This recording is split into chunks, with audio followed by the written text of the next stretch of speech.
Polite opinion is the way to go. You're on Mr. Pinko's radio show. We got BigFurHat. You're on the golden microphone? The golden microphone, yeah. It's not the EIB network. It's the FJC network. What does that stand for? I don't know. I just got it from, what was it, IBM and HAL, H-A-L. I just took the next letters after EIB, just like 2001. Yeah, like IBM, HAL. Yeah, HAL was H-A-L. I never got that for years. That was one letter down. Down? Oh, so EIB, I got to call it the D. What's before I? H. You just failed the field sobriety test. Yeah, the DH. No, mine's going to be the DHA network. The DHA, that has a better ring to it. It does have a ring to it. DHA. The EHA network. I'm writing it down. So I'm going to leave you two to decide. Yeah, guy Grant. I'm going to interview BigFurHat quick. I'll send you later. Bye. All right. All right. So, what do you think of Trump's election?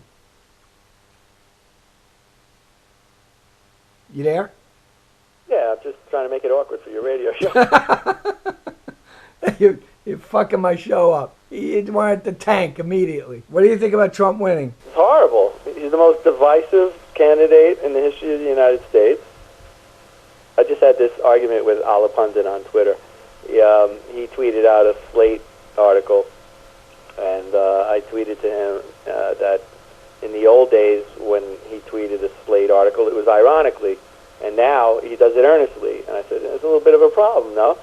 And he wanted to know what I disagreed with the article. And the article was about the guy at Slate wrote that Trump needs to be reined in. He needs to be reined in. He hasn't had day one yet. He needs to be reined in. And Ala Pundit called him the most divisive candidate in recent memory. And I wanted to know if he had a disease that keeps him from remembering the past 8 years. Right. How could you say he's the most divisive candidate in recent memory when we just went through Obama, and it's been roundly assessed by nearly everyone that we're as far apart as a country, race-wise, as before Obama even got in. So what I'm objecting to is right out of the gate, Trump's receiving the rat fuck treatment. Right. Bleep that if you want. and I expect that from the left, but you really don't expect it even from the right. I never even expected this from a rhino, that it would get this bad quickly, that they just hate Trump so much they're not even willing to even... They're not even willing to give him a chance. No, not at all. And we did that a little bit to Obama, but we knew his agenda. On one hand, these rhino people are saying, we really don't know where Trump is. We don't, he's like a blank slate. He could be anything. He could go rogue. But yet they're treating him like we treated Obama when we knew exactly what his agenda was, when he gave it up on the rope line, when he said to Joe the plumber, we're going to spread the wealth. That's all we needed to hear. We knew that Obama was going to attempt to be this socialist. They're fully saying, on one hand, that they don't know where Trump's going to be, but they're giving him the full-throttled Obama treatment right out of the gate. We have to sink him before he even hits the starting block. Right. So, when Obama came out, we knew the writing on the wall when he called out the cops. Police acted stupidly against the professor up in Massachusetts immediately, and then you saw the writing on the wall. So, what do you think? Will you think Trump will set a tone? After you think he'll grab the bull by the horn and set the tone of what he's going to do? He already did, but he does have a first 100 days agenda, and it's to peel back everything that Obama has put through executive power, things that he rammed down, like Obamacare. That's the tone already. Right. And I think it's amazing that there are people, I hate to keep focusing on the right, but I'm more disappointed in the right than I am with the left. We fully understand that the left is going to be resisting this. But the people on the right that are appalled that he's going to ramp back everything that Obama put through, how is that fringy? How is that way out there that needs to be reined in? Isn't that what we've been asking? Isn't that what the what our opposition was all about for 8 years? Right, and I feel like I've been bamboozled by those conservatives because I went down there fighting Obamacare, and meanwhile they didn't really give a shit. The front was there, and then that's why Trump got in because we elected all those Congress and Senate to repeal Obamacare, and they didn't do the job, and now Trump's in there with a Republican Congress and a Republican Senate, and Trump's gonna actually do it. And if anybody in Congress or Senate starts fighting it, you're going to see true colors coming out. And that's why... It already did start. Right. It already started. And that's why Trump's accidental meme, Drain the Swamp, became so popular. Yeah, and what's in a swamp? A turtle. And McConnell's a turtle. He's the main person in this swamp. He immediately started condemning term limits. That's what the meaning of Drain the Swamp is. It's about term limits. Right. And he stands shoulder to shoulder with Chuck Schumer, saying, Chuck Schumer's a good guy. We don't need this. We have term limits. It's called elections. Yeah, try busting through on McConnell's turf. It's right. Nearly impossible. Right. Because the apparatus they set up, it's very, very difficult for someone without the money and the machine to. So his flippant answer about, we already have that, it's called elections. We can't extract McCain from Arizona. Right. So, yeah, I think term limits has to be looked into. Nobody was ever supposed to be a career politician. The term career politician is repulsive. Right. Not someone who starts out as a councilman, it goes to mayor, goes to a county executive, and moves up, and ultimately becomes the president.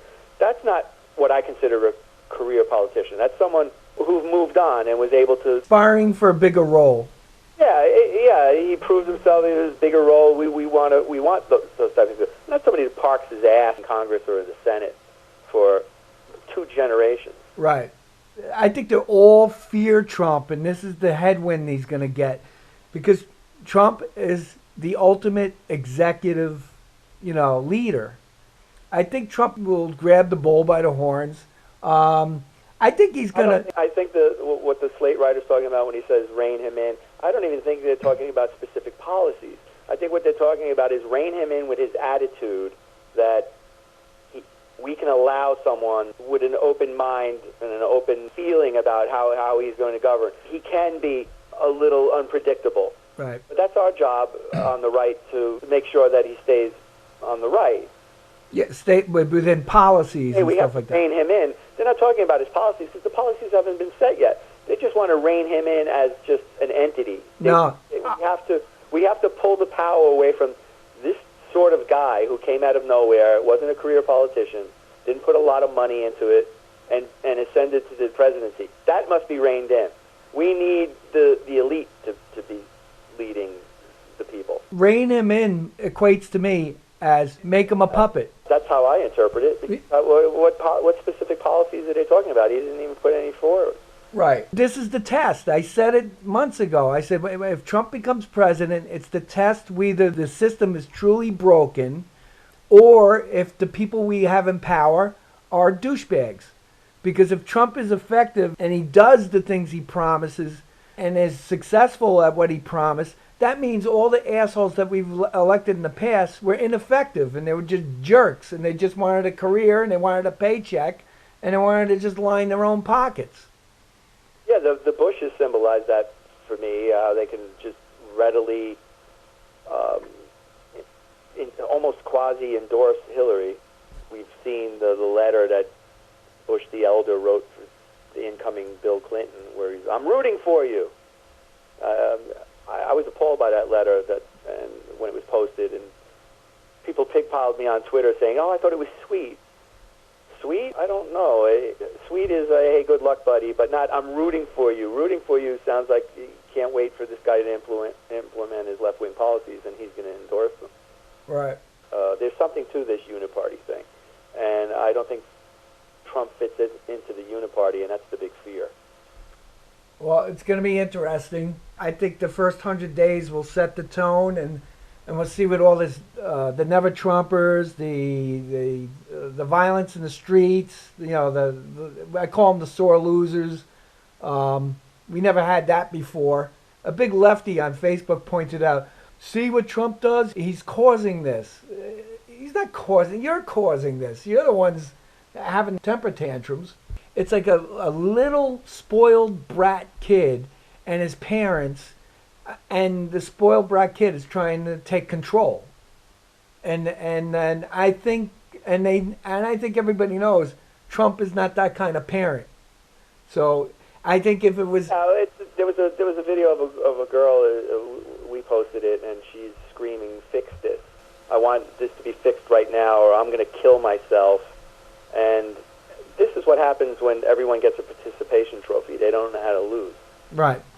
And that's exactly what's going on. This generation that's out there on the street, they don't know what it's like to lose. College experience tells them that they're able to run to a safe room when things don't happen the way they want it to happen, and now they're learning there is no safe room to run to. Right. We had to deal with it for 8 years.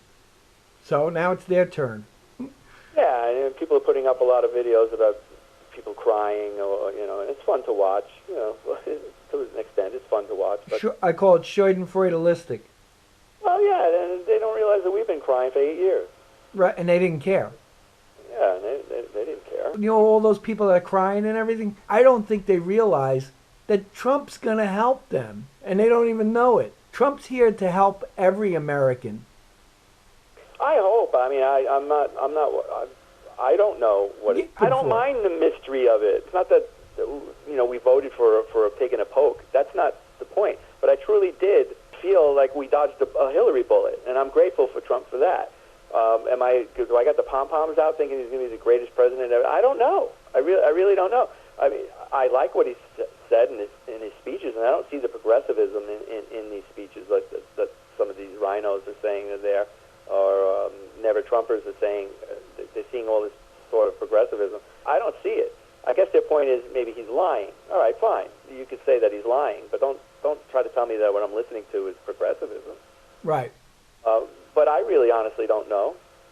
We all don't know. I'm going to be on Trump watch. Yeah, it's the biggest mystery. But you know what? We have a chance and we have a shot. It's not a total mystery. We have a feeling of what it's going to be like. But again, yeah, you're right. We have a chance to get what we had no chance with Hillary. Right, and now we have a chance to right the ship. And these never Trumpers don't even realize it.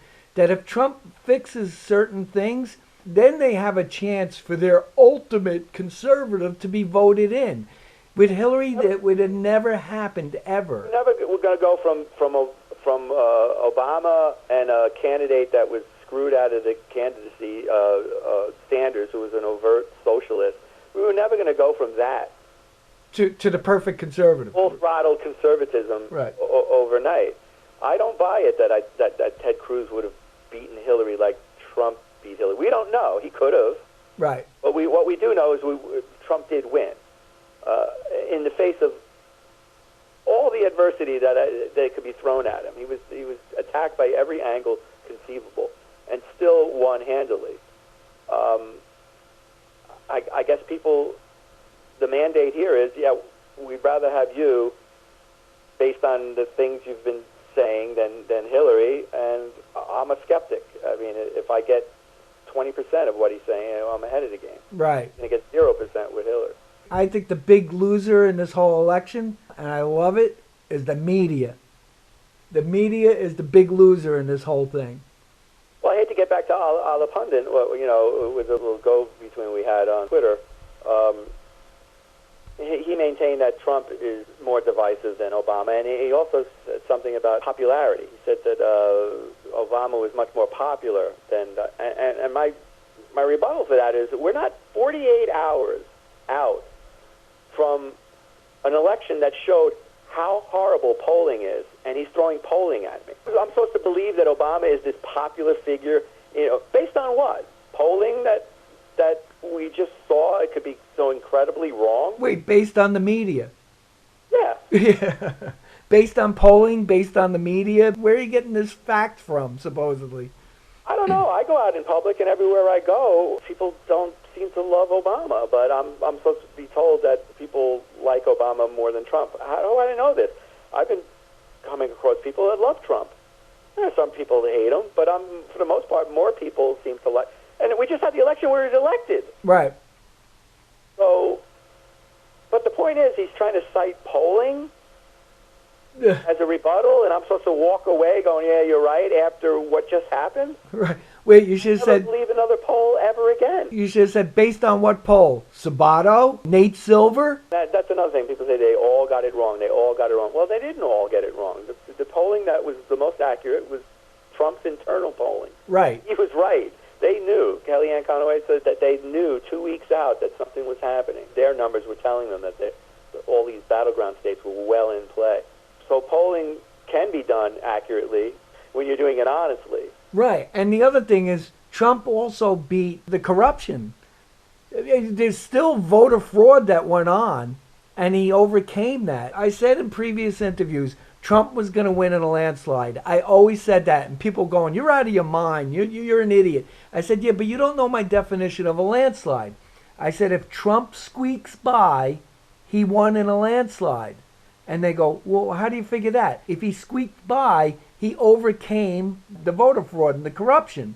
He not only squeaked by, he tsunamied them. And that's including voter fraud. So she really sucked. And the only thing she got in the general vote, now that they're pointing to, was New York and California. And now they're screaming, it should be just popular vote that elects the president. How they dismiss and ignore the genius of our forefathers that divided the power between states. And then they could dismiss that. What I find incredible is that in certain states it was a bit of a squeaker. I mean, Wisconsin was, 25,000 votes? Right, and that was where fraud was happening. But what kills me is that you don't see the people on the left yelling about that it could have been voter fraud that got Trump in. Right. You would think that would be the case, and you don't hear them saying it. And I think I liken it to Robert Shaw's character in The Sting, when the reason why they're not saying anything is, what are we going to accuse them of? Cheating better than we did? Yeah. Remember when Paul Newman beat him in the poker game, and they couldn't understand how, and they wanted to make a big to-do out of it, and Robert Shaw called them off and said, yeah, what am I supposed to say? He's a better cheat than me? And I think that's why the left, even in squeaker battleground states, never really raised the specter that it was fraud, because they know that they were frauding. Right. And they just didn't plan for enough of the cheat. There's only so far you can go. You can't exceed the amount of voters. Right. In the state. But anyone that says that the left doesn't participate in voter fraud, they're crazy. They do. The left knows it. James O'Keefe's videos proved it. So they'll do anything to win. He was an integral part of the Trump win. Oh, yeah. I mean, he was a main cog. There was a lot of cogs. Yeah, there was a lot. There was a bunch of people that kept the truth out there, and then the media lost. But I did admit that I called it psyops. The media psyops was affecting me and putting the doubt in my head. There's an interview coming out that I did with James, one-on-one, and I said, but the media put the doubt in my head. I admitted the media did affect me, because I watch Fox News, MSNBC, CNN, because you got to watch all these people, what the hell they're doing, and they put the doubt there. I always said in my gut, I knew Trump was going to win in a landslide, which my gut was right. I had doubts too, but I got to give a shout out to the one site from the very beginning who had their own theory, their own polling, their own reasoning, and they stuck to it to the end through all the pointing and laughter and whatnot. But it's the conservative treehouse. His Sundance's theory of the monster vote, it wasn't as big a monster as I thought it could have been, but maybe it's offset by fraud. But he was truly right that there was a whole hell of a lot of people out there that the pollsters didn't know how to poll. Right. They're going to have to come up with a different way of polling. And there were a few polls out there that showed Trump winning handily, and it weren't traditional polls. There were people who did things like micro-targeting, where they ask on apps, who are you voting for? They take the weighting out of the equation. If blacks and Hispanics historically vote to a certain percentage every year, why do we have to weight them? I mean, I know why they weight them. They weight them because of the battleground states that have a heavy Hispanic influence in it. So yeah, you want to know how it's going to do. But if you're going to just do an overall national polling, there's no reason to weight it if blacks and Hispanics come out historically the same percentage. So what these apps did were they just asked people in a total cross-section, who are you voting for? And Trump was way out in front of Hillary. And this is a little bit a different style of polling that I think was more in line with what happened in the election. I think all you had to do was the stupid Facebook thing that we were doing. We had that little thing, ask your friends who they're voting for, just say Trump or Clinton, nothing else. No arguments, no... I like it. I thought it was effective, but your Facebook might have been a little bit more diverse than some people. Some people are just populated by the like-minded thinkers, so it's going to be skewed in a little bit. Mine was all liberals. Well, yeah, so that was a telling... It's all people in the entertainment business, people that like, music and acting industry and everything. My personal one that nobody knows, I have over 5,000, the limit, 5,000 friends on there, and they're all libs. I deleted all the idiots that wanted to start arguments. It was over 80% was for Trump. The other test was go to your Facebook page, then go to Trump and see how many of your friends liked Donald Trump, his official page. And then go to Hillary Clinton's official page and see how many of your friends liked her, on the stupid like thing, And it was so predominantly Trump. Yeah, it was a more accurate polling. Yeah. But when you channel surf and you're surfing around, it's very difficult to keep your chin up until you start thinking more deeply about it. When you see like the Jimmy Kimmel show and he's making some smart-ass comment and the whole audience is whooping up, and SNL, and the whole audience is going crazy, and on and on and on and on, until you realize they're in New York and they're in Hollywood. Right. So the audiences there are predominantly... Do the show from Oklahoma. Yeah. And let's see what the audience is and even try to do the joke. Right. And I think that they slap themselves on the backs because they know what they're trying to do, and they think that people throughout the country are going to be fooled into thinking this is the temperament of the whole country. But the people are a little bit smarter than that now. You're just talking talk shows. We're talking the media. We're talking the Fox News, CNN, and MSNBC. They all try, and I called it psyops. They were trying to psych out everybody into saying the whole country hates Trump. Hillary's the way to go, and ignored all the scandals, the investigations, so much on her. It was ridiculous, and they all ignored it. Yeah, it was good to see, though, on election night there was so many people outside the studios in New York, and when they were talking about different news coming in. Oh, it looks like Trump is doing well in Florida, and you hear the roar outside. Right. Even in a place like in the middle of Manhattan, people tend to think that it's probably 100% progressive. It's not. It's not that way. It's overwhelmingly, but you can't put a shovel to the entire city. There's a lot of people in the Never Trump thing that make me a little uncomfortable when they start throwing around the reasons that they don't like Trump is because he's in New York. He's a guy from New York, as if you're from New York, that's the end. Right. You're done forever. I'm from New York. I don't think you can call me a progressive. People got to understand when they're not from. It's probably true in Chicago. My feeling is that Chicago's a lost cause. But see, Stephen Tucker is out there in Chicago. Yeah, he's on the he's in a suburb just outside of Chicago. You can't just blanketly put a shovel to entire areas. And particularly in this news cycle, Trump appealed. He did have cross appeal, and it's not cross appeal because that's because he's a little bit progressive and the progressives like him. No, the diehard progressives, they hated Trump. So where was this progressivism that the rhinos and the Never Trump see? Certainly the left didn't see it in him.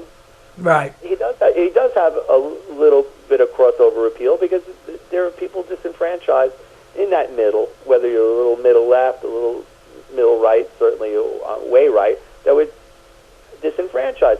I hate to use that word, but they felt like they were in the crosshairs. All time. No matter what policy went down the pike, these people in the middle class, are the target. And Trump tapped into that.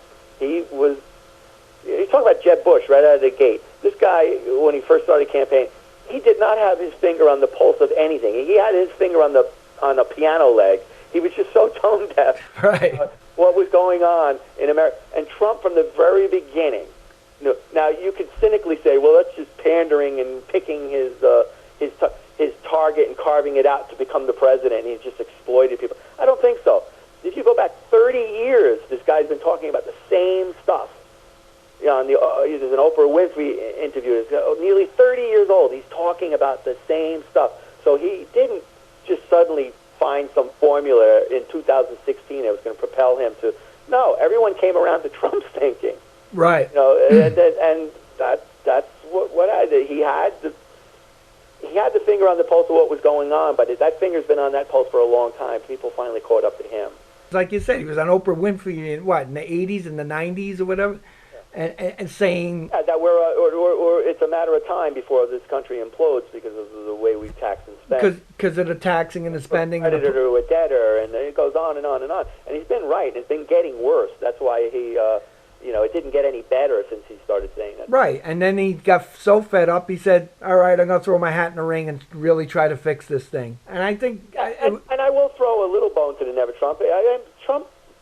Trump benefited from the fact that Hillary was a horrible candidate. Yeah. I don't think he could have won against a strong Democrat candidate. No, probably not. And I'm not sitting here thinking, oh, the tide is turning. We're going to be a right-wing conservative country. No, Hillary. It would have been very difficult for someone to lose to Hillary. And that was never Trump was saying that all along. Oh, Trump is so bad, he's going to lose to a terrible candidate. Well, he didn't lose. He won decidedly. So throw that out. But it is true that he did benefit from the fact that Hillary was getting worse by the day. I've been impressed about how he was such a good winner. Right. Gracious winner. He didn't say in his speech, we're going to lock up Hillary. No. He pretty much said the people have spoken and handed down the verdict. Yeah, and he keeps maintaining that I'm your vessel, and that scares some people because they think I'm your vessel means that whoever's got the most influence is going to get, or the loudest voice or the most influence, it's going to get their agenda put through. That's not... Really. No, I think he's going to use common sense.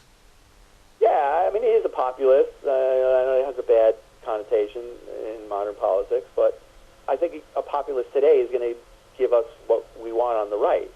Yeah. Orders, all the demagogue, the things that people condemn Trump for being so fringy. I don't think it's so fringy to want to deport illegals and close the border and vet out Muslims coming in from countries that are pretty hostile to America. These are fringe things now. This is common sense stuff. Yeah. So that's your populism. Right. So I'm not fearful that a populist president is going to be that out of step with what I want. But, whatever. All right, I'm going to touch on one more thing. Are we going to hold everybody accountable that said they were going to leave the country if Trump got elected? Yeah, I even put up a post about how I'm not even going to be that obsessed with Never Trump anymore. I really don't care. Yeah, I don't care about Never Trump, and I don't care about Samuel L. Jackson and Amy Schumer and all. I think they're insignificant now. But we do have a website called helpthempack.com. I think it's good to point out how great America is and how you turn your back on America because there's a guy in office that you... What do you think that Trump's going to turn the country into? One of the countries they're fleeing to? Yeah. Canada's not exactly the most... I guess they want to go to a country that's more socialist. So be my guess if that's what they mean. And I know the Canadians now are going to be angry at me for implying that, but they are. They're a little more left-wing than we are, so maybe it's a better fit. You should have been in Canada all along. Yeah. But why don't they go to Mexico? They're racist. Yeah. So it's funny. It's like they always say that. I'm getting out of this country. You're not going to go to the country that you say is wonderful? No, they're not going to the country that they don't want to wall off. Yeah. Right. Yeah. I don't want a wall between here and Mexico, and if you try to put one up, I'm going to. I'm going to Canada. All right. It's going to be interesting. We'll have more shows. First week of Mr. Pinko's show. It's going to suck, but who cares? Yeah, I'm getting called. Wait, it's another radio show. It's a better show, so I got to take this. Yeah, thanks. All right, talk to you later. I'm Roger Stone. Check out politiopinion.com.